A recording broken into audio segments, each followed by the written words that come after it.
I think in my role as a small animal internal medicine clinician, I think of anatomy as anatomy relevant to and important for the clinical examination. And I think of anatomy as relevant for diagnostic processes. I guess, for clinical examination, surface anatomy is very important there. Knowing the location of structures like lymph nodes and being able to find them, even if they're not enlarged, the palpable lymph nodes of a dog and a cat. So those surface points are important, and gentle surface palpation. I mean, a good knowledge of dentition and the mouth, opening the animal's mouth and having a good look inside the location of the tonsils. All those things are informative when you're doing a clinical examination.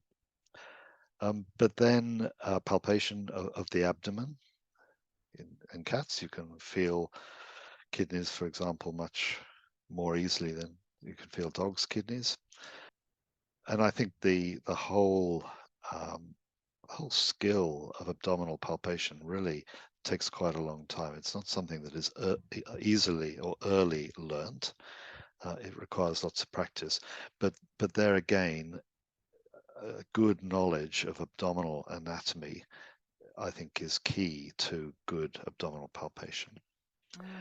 And I think when it comes to the chest, the points of maximal intensity, for example, listening to heart valves, being in the right spot to hear the best sound generated by valve closures, because later on, if we're looking into diseases of the heart, then heart murmurs will be in those locations as well. Generally, being able to auscultate the chest, the lungs, and effectively auscultating the airways versus the lungs, those sorts of things. I as I'm doing this, I have this sort of 3D model of the animal in front of me that I try and imagine where everything is, and keep that model in my mind all the time.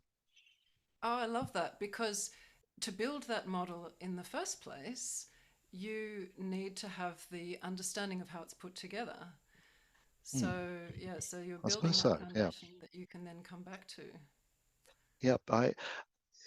I've always thought it's a bit weird, actually, having this. I watch a dog walk past me, and I think, oh, that's where its spleen is and its bladder. But I've always done that, or at least in recent years.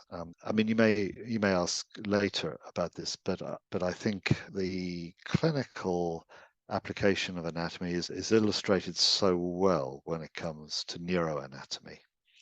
And I think you may be going to speak to neurologists during your podcasts and interviews. Much hope so. But I love neuroanatomy. I'll tell you in a moment about my who inspired me most into neuroanatomy.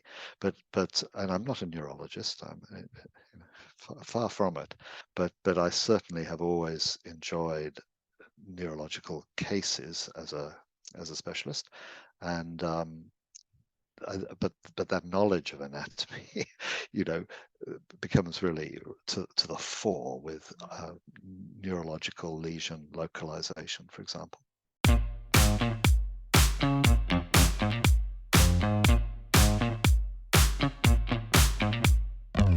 I also wanted to pick up again on what you said about abdominal palpation, which is such an essential skill but takes a while to develop.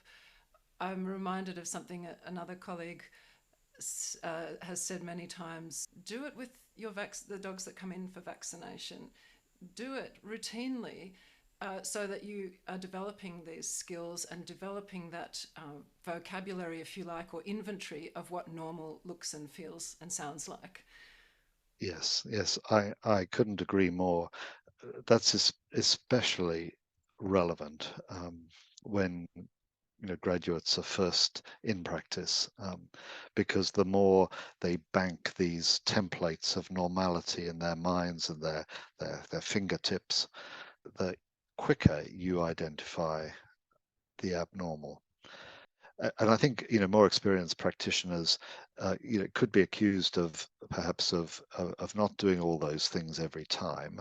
But what by that I mean they probably do them very quickly and just in a flash, and that's because they've done them so many times. But with the certainty that if there's something abnormal there, they'll pick it up. Yes, absolutely. I I really love that expression that you used, banking the template of normality. I think I'm going to have to plagiarize that one. Go for it.